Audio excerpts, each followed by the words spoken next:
Hello everyone. This video walks through completing Packet Tracer Assignment 10.1.2.5, Propagating a Default Route in OSPF version 2. This Packet Tracer assignment is a part of the Cisco R&S Scaling Networks version 6 curriculum. Now, in this lab assignment, we've already got OSPF version 2 configured and running. We've got all our interfaces configured with IP version 4 addresses and subnet masks, our default gateways set on our PCs. Everything is configured. The only issue is if you think about it in terms of like what is our network versus the outside network, right? Like here, R1, R2, R3, all of that is our network. This part right here, and I'm going to kind of draw a box around that.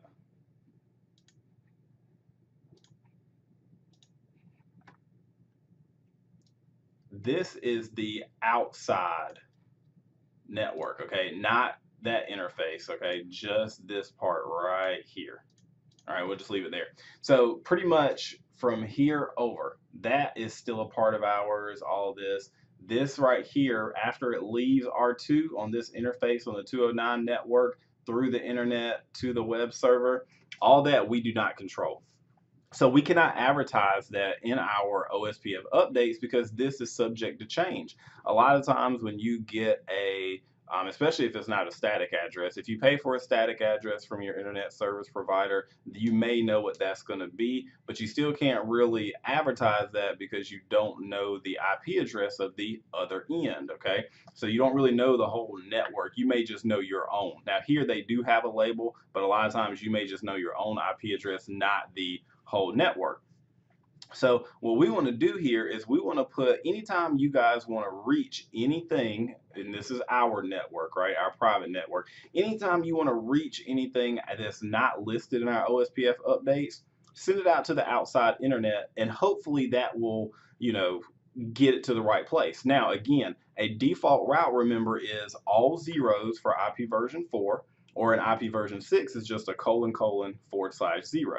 Now, that means anything that it gets that it doesn't know about, it's going to send it to R2, okay? And then R2 is going to send it out to the outside internet. That does not mean it's going to get it to the right place. That just means it will not drop it, because remember, our routing tables, when you do show IP route, it goes down that list as it looks at the destination IP addresses for every packet it gets. And if it doesn't know that network, then it just drops it, because remember, routers are forwarding and routing packets as quickly as possible. So it doesn't have time to try to figure out where else do I send it. So that's where the default route comes at.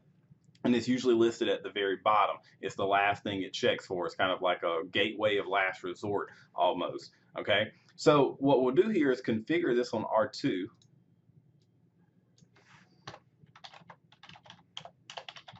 So we'll do IP route. Again, 4 zeros for the IP address, 4 zeros for the subnet mask. That just means anything that we don't know about. And it's going to send it out of serial 010. Now, serial 010 is this interface connected right here on R2. So it's going to send it out that direction, okay? Now, why, and remember, there's two different options here. You could put the interface you want to send it out of every time. We always know that information. Or you can send it to the next hop IP address, which is also called the recursive method, which is like, what IP address is it going to get to next? Well, who do I send it to? We don't know that information. That's what I was mentioning a while ago. A lot of times from an internet service provider, we don't know that information because it's not our interface, right? It's on a different device. If it was one of these, we'd know it because that was our devices, if you look at it that way. But this is an outside device. So we're just going to say send it out of our serial 010, and we'll see where it goes. Now, we put it there on R2, but remember, we have to propagate that to the rest of our routers because it is not by default included in our OSPF updates. So that's why we put this default information originate command here. So we're going to do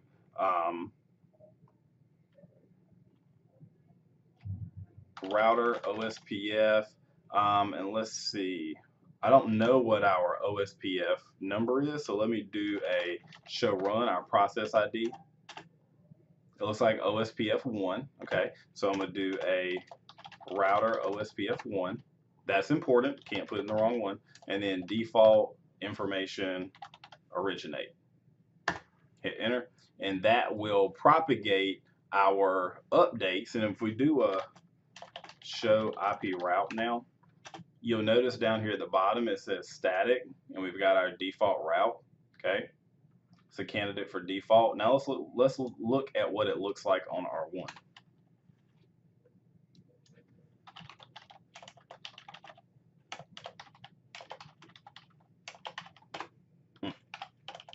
Show, man, I cannot type. Show IP route. All right, so now we see anything learned with the O is OSPF, okay? And right here it says this was learned through OSPF, all right, an external type route, that E2, candidate for default with this asterisk, and it's our default route there. And you'll see the same thing here on R3. Now again, if we didn't do that default information originate command, you would not see this there at all. You see everything else, but not that, okay? So again, if R1 or R2 doesn't know about anything, or like doesn't know the destination network, doesn't have it in its table right here, it's gonna go down to the bottom and it's gonna send it out to R2. R2 is gonna send it out to the outside network, and hopefully it will get there, okay? Now again, you want to make sure you can ping the web server. The web server's address is not in our topology. All right, so we will test that.